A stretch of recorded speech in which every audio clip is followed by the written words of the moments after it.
ভাবি স্কুলে যাবো টিফিনের টাকা দাও। দাঁড়াও রাখছি দেওয়ার জন্য। এই যে দেখা শুনে যাইও। আচ্ছা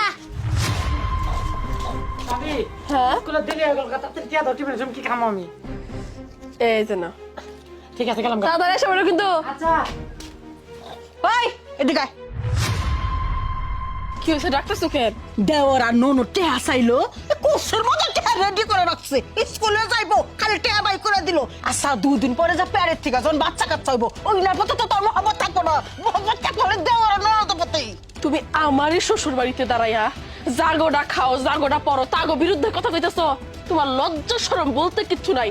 তুমি আমার দেবর রে নিয়ে আমার নন্দের নিয়ে কেমনে করে কথা কও? আমি কি তোমার টাকা দিছি নাকি তোমার বাপের টাকা দিছি নাকি আমার বাপের টাকা দিছি? কারো টাকা তো দেই নাই, আমার স্বামীর টাকা দিছি, ওর ভাইয়ের টাকা দিছি, এটা ওরা প্রাপ্য।